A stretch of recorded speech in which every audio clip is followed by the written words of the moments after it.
All right. I'm your cult boyfriend, talking to you today about Marilyn Monroe and Billy Wilder. I hope I'm pronouncing those names correctly. They're really underground people, probably haven't heard of them. Just kidding, like two of the most recognizable names on the planet, especially Marilyn's. We're talking about Some Like It Hot today and The 7-Year Itch. The two films that Wilder made with Monroe. Now, Marilyn Monroe was infamously difficult to work with. She was chronically late. She couldn't remember her lines. She, well, maybe in the words of George Axelrod, who wrote the screenplay for The 7-Year Itch, he said, she's the most beautiful woman on the planet, sure, but all of the eroticism or all of the desirability quickly vanishes when you realize that Marilyn Monroe is psychotic, that Marilyn Monroe is a deeply sick woman, that Marilyn Monroe desperately needed help.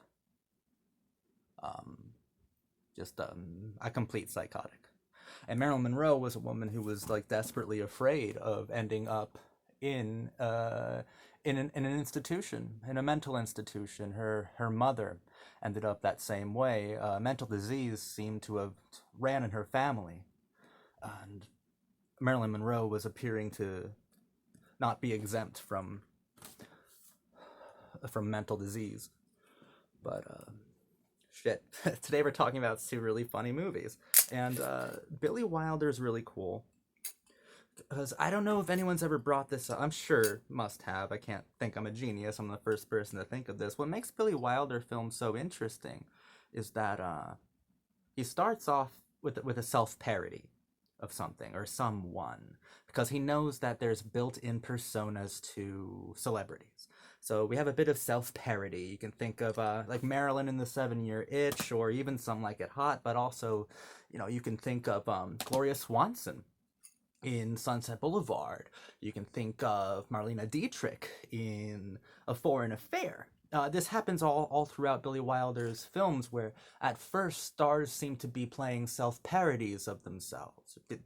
They seem to be doing that, except it gets to a point where the parody is transcended, and they're really able to, through Wilder's dynamic terms, they're able to really garner something quite unexpected and fresh and absurdly human from the audience. Because I think that Billy Wilder was best making comedies, right?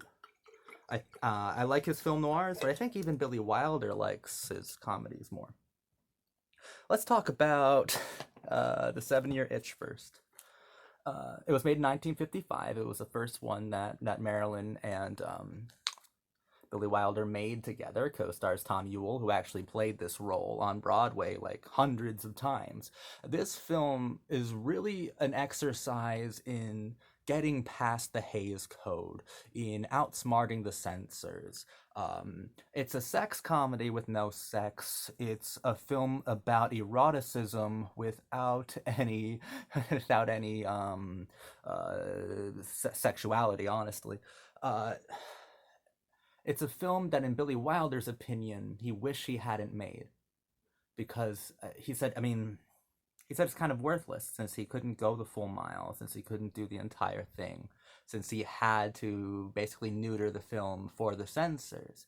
But there's a whole other camp who view it as, like I just said, kind of force them to be more creative, force them to do different things. Like every time that there is a seduction, it's played out in the imagination, the the intensified imagination or fantasies of the main character. And Marilyn Monroe is she just lights up the screen. And it's a Billy Wilder color film. Wilder hated to shoot in color. He much preferred black and white.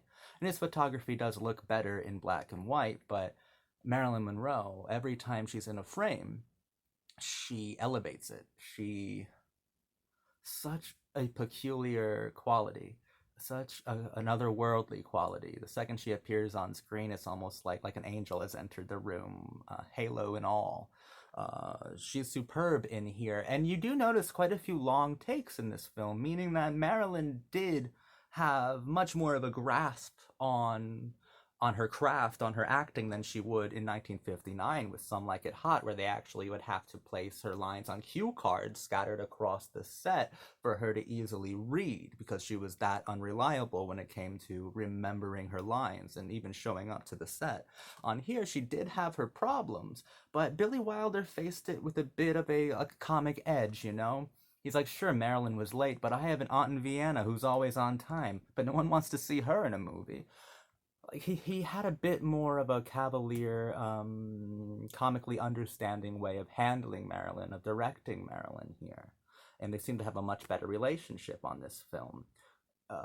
And it is a good film. It is funny. It's just not great. And I would have to side with Wilder ultimately, that had it not been for the censors, this could have possibly been one of the greatest sex comedies of all time. For sure. Uh, and then the real life circumstances of Marilyn Monroe's life kind of sours the greatest parts of this film. It holds one of the most famous scenes in movie history, which I would love to compare to like the shower scene from Psycho. Honestly, it's about the subway grate that Marilyn stands on in her white skirt, and it just flows over her head. But just like the shower scene in Psycho, where you think you see all this visceral carnage going on with Janet Leigh in the shower being stabbed to death, you think you see all of this um, gore carnage, but you don't, because it's just edited correctly. I thought in this scene, I think everybody thinks that they see way more of Marilyn than they do on the subway grate. I mean, in fact, the pictures of her are more, I think, popular than the actual scene itself. In the scene itself, you don't see anything above truly the ankle. You really don't. Above the kneecaps. You don't see anything above the knees, honestly. But you think in your mind that it's so erotic, and since it's Marilyn Monroe and she just oozes sensuality, she just oozes a kind of pornographic appeal. She oozes foreverness. You think you see way more of her than you do, and then you watch the scene again, and it's has to do with interesting cutting, because it has to figure out a way to circumvent the Hays Code and the censors. Then it's also just how incredibly appealing Marilyn Monroe is in general, and how incredible the sight of even like the bottoms, even her knees are. That makes you think that you've seen something so erotic, so sexy, that you can hardly stomach it. And I think it's a brilliantly done scene. But the real life circumstances around that tends to corrupt the vitality, the longevity, or like where it rests in my heart, because there are a bunch of onlookers there that day, that night that they were shooting that scene, because of course there was. She was wearing some very revealing panties when it went up in the air, and everyone was commenting of how you can see everything. Unfortunately, Joe DiMaggio, Marilyn's husband, then, Yankee baseball hero, was there as well, and he was furious by how Marilyn seemed to parade her sexuality for gawking, stupefied mutes in the audience to see on the street. So that night he beat her. That night he slapped her around his hotel room. And come the following morning, Marilyn was done with the marriage. But that kind of sours how beautiful and incredible and truly cinematic that scene is, because you're like, this fucking goddess would be beaten for this exact act in real life that night by her husband, by a fucking coward. So even the best part of the film is soured by by how awfully men reacted to Marilyn Monroe's eroticism, especially men who thought they possessed her. Let's move on to Some Like It Hot. Comic fucking masterpiece, this one. This is such a funny film. This is brilliant. I love it. I love Some Like It Hot. Curiously enough, right? Marilyn and Billy Wilder and Monroe fucking hated each other by the end of this film. Wilder, I think, stopped talking to her eventually because she would have her acting coach Paula Strasberg on set the entire time, and they would have to jockey for position over had authority over Marilyn, over the production, and Wilder just she basically was so late and caused so many delays. Like just asking, saying the line like "Where's the bourbon?" took over like 40 to 100 fucking retakes. Like she cost this movie another $1 million. The estimate is $750,000 additional dollars on top of their already $2.3 million budget because Marilyn was that seemingly unprofessional. Well, not seemingly. I'm just trying to defend her. She was entirely unprofessional here. But she was ill. She was a mentally ill woman, and Hollywood doesn't know how to handle these kinds of personalities. They don't know how to handle it. Now, of course, when Marilyn worked on screen, when she clicked, it was magic and you couldn't take your eyes off her. And Wilder knew this, but Wilder was also just had enough. Not many people came back to direct Marilyn twice. John Huston did it, but John Huston was also a fucking psychopath. Billy Wilder was an entirely sane human being. Maybe a slight chauvinist, but he was an entirely sane and rational director, and a pretty generous one, because he knew what it would be to work with Marilyn again. He just didn't expect it that in the 4 years that passed since making the first film he made with her, The 7-Year Itch, that she had got exponentially worse in every conceivable way. She would abuse pills, she would drink all the time, and she would hardly be on set. And when she was almost entirely uncooperative. She was very childish, not in the sense of immaturity, but helpless. Yet when you watch the film, Sugar Cane, it's honestly one of the best comedic performances I've ever seen. Her reading cue cards does not affect anything. She had a perfect amount of comedic timing. She understood comedy. She understood eroticism. She understood exactly how to fulfill her role within this character, and she understood how to transcend Some Like It Hot into something unbelievably gorgeous and affecting and curiously funny and charming. It's all because of Marilyn Monroe. I love Tony Curtis and Jack Lemmon in here as well. Tony Curtis, when asked what it was like to kiss Marilyn Monroe, said it was like kissing Hitler, something he denied for a very long time and then fessed up to it. But he meant it ironically. He meant it like, everyone keeps asking me what it's like to kiss the most desirable woman on the planet. Of course it was like ecstasy. But what the fuck? I'm sick of being asked it. I'm just gonna say it was like kissing Hitler, just to have him fuck off. But the tabloids latched onto that, obviously. I just think it's a funny tidbit of information. But Monroe and Wilder hated each other so much. Wilder would kind of talk bad about her in the press after this one, about how unprofessional she was. And it sucks for Marilyn, because Marilyn was taking her acting, she took her acting very seriously, studied at the Actors Studio with Strasberg. And she was trying to she was trying to do the method. She was trying to really understand her character, which involved a lot of introspection. And for someone with a lot of mental health problems, a lot of introspection could be very deadly and very dangerous, and it, of course, was for her. But I think it really paid off in Some Like It Hot, and I think it was wonderful. But yes, Wilder would talk bad about her during like the media blitz in preparation for the release of the film. And a great story is Marilyn Monroe, I think, had a few drinks, right? She had a few drinks and she gave Billy Wilder a call, and his wife answered, Audrey. She's like, "Hello, is Billy there?" Oh, no, no, no, dear, he's not. He's out. Oh, well, can you take a message for me? Of course. Can you tell Billy that Marilyn called, and that she would like it very much if he'd fuck himself. Oh, and Audrey, my best regards for you. Click. Beautiful, man. Marilyn. That's cool. That's cool. They had this kind of crazy relationship together, but Wilder knew what he was getting into with Some Like It Hot. He just didn't know that it got worse than it was. But Wilder was able to compel and organize and capture probably one of the greatest comedic performances of all time with Marilyn Monroe is Sugar Cane. It's incredible.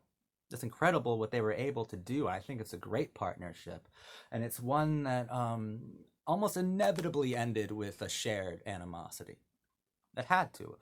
It had to have, but thank God they did these films. This one in particular, Some Like It Hot, is one of the greatest films ever made.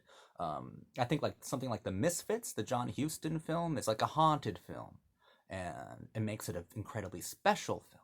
But Some Like It Hot is Marilyn at her actual best because she actually was a supremely gifted, a supremely gifted comedian. She was incredible. She was absolutely startlingly good. Makes me laugh genuinely so many times. The funniest, most engaging, most captivating part of this film is Marilyn, and I love it to death.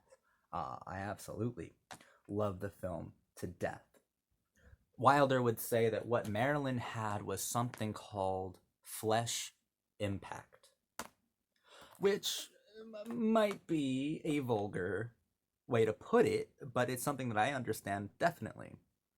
Um, the flesh impact is seeing Marilyn on screen, and this goddess somehow doesn't feel isolated from you. She doesn't feel too far removed. In fact, she feels entirely available. She feels like you can reach out and you can touch her. It feels as if you can reason with this woman, that you can help her, that you can hold her hand. The flesh impact means that it's visceral and it's immediate and it's tactile and it's physical. You can feel the physical poetics of Marilyn Monroe's comedy, which makes her one of the greatest comedians that ever existed. And we already know she's one of the greatest screen legends of all time. Her living legend has cemented that. Undying legend, at least. But the flesh impact is really worth considering. Like, you think that she knows you. And it's immediate, and I think it's born of an immediate erotic impulse that is triggered by the sight of Marilyn Monroe because, well, truly a sight to behold. Cinema still hasn't recovered from photographing Marilyn Monroe. It starts that way, but just like the self-parody that Wilder would incorporate into his films for his actors to work through, it transcends it and makes it and turns that kind of erotic impulse, that kind of base attraction, into something far more dynamic, something that is far more has a much larger impact on an audience, on a public, than anyone could really account for, than anyone can really gauge or qualify or quantify. It's flesh impact. It's once an audience feels like they've touched the woman through the screen.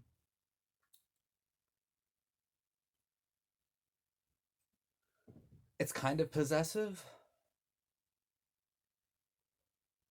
but it's altogether eternal. Some people might call it vulgar. I call it miraculous. Billy Wilder's an excellent director, and he understood how to direct Marilyn Monroe. He just certainly didn't enjoy it. But you have to imagine editor in the editing room, or you have to imagine Billy Wilder in, I mean, just capturing a good take, and everyone on set going, "Wow, wow."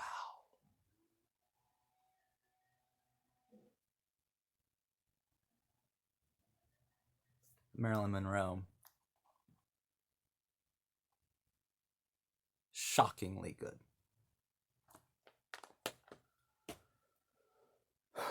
I think that's it for me.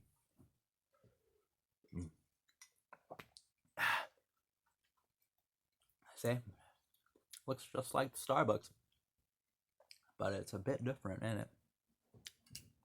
I put the fucking cap though. Oh.